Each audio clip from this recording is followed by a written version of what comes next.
Moving on, today a Russian security company reported that it discovered one of the biggest bank robberies ever. No guns involved, hackers did it, breaking into more than 100 banks in 30 countries and making off with a total of as much as $1 billion. We must go back and much deeper than the heist in order to comprehend how this theft even occurred.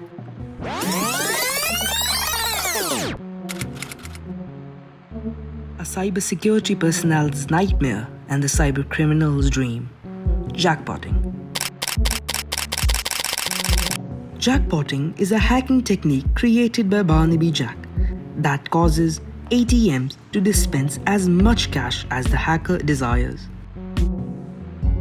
ATMs targeted across the country. The Secret Service warning of a wave of so-called jackpotting attacks. The modern-day bank robberies get their name from the way the money spews from the targeted ATM. But before we even start to talk about these hacks, is it even worthwhile to go through the trouble of hacking an ATM?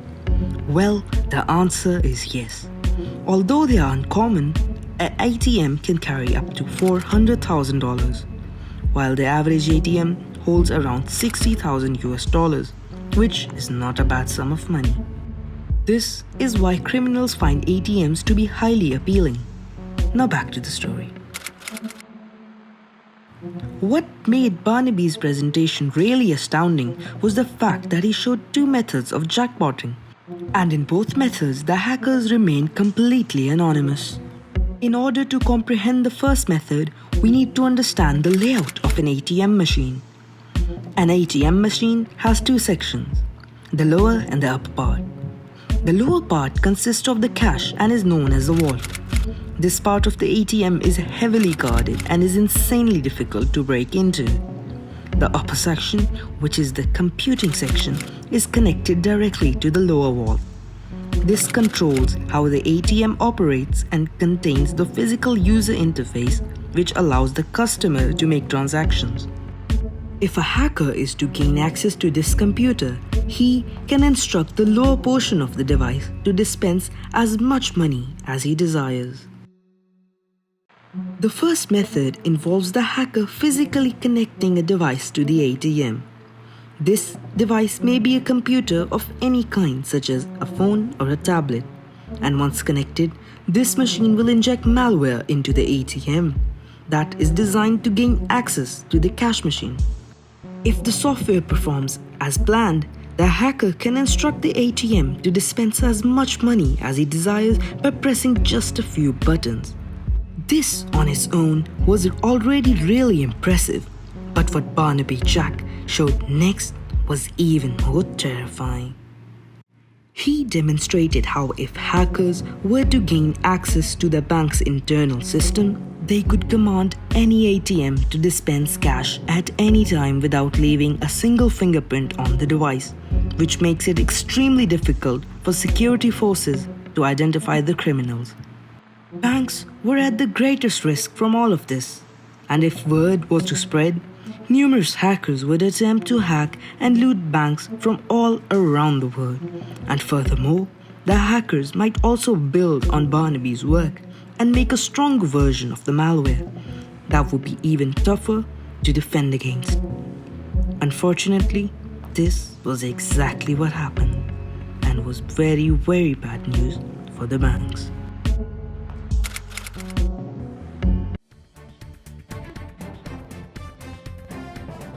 Y mire, una nueva razón para preocuparse. Hace unos días se desató la preocupación en algunos bancos de nuestro país porque un virus permitía a los ciberdelincuentes vaciar los cajeros automáticos. Aunque la amenaza ya fue controlada, la alerta continúa ante el temor de un nuevo ataque. Over 450 ATMs from 4 of the biggest banks in Mexico were compromised by hackers who stole over $40 million. The bank suspected that the delivery drivers who were transporting the cash were stealing it when they noticed that their ATMs were being emptied just hours after being refilled. But in reality though, this wasn't the case. The banks discovered after additional examination that all of the ATMs having these problems were infected with a file called Ploutus made in Latin America XD.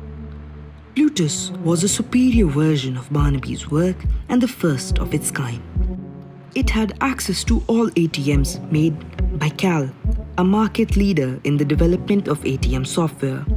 This made it possible for hackers to access any bank that used Cal's software, which were several of them. This hack was performed in the same way Barnaby's did, by using general access keys to open the ATM and connecting a device to instruct the bank to dispense cash. This was the first time someone had successfully jackpotted for a significant amount of money.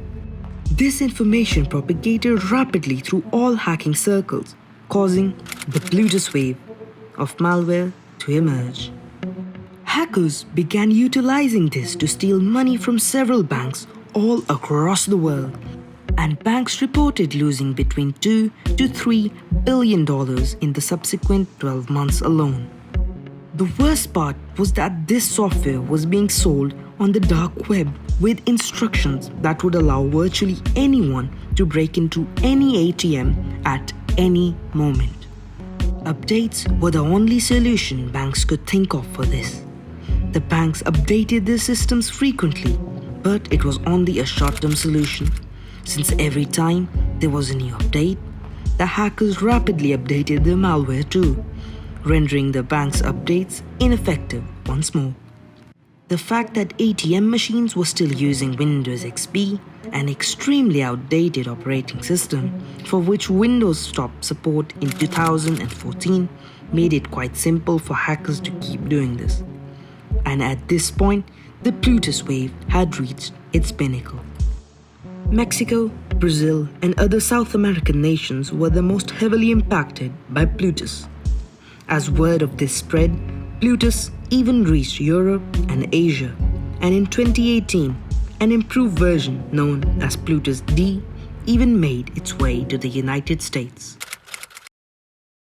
In 2014, banks had become much safer against the Ploutus malware, but internal networks of numerous banks in Europe, Russia, and China were struck with a new type of malware, which was even more advanced than the Ploutus malware.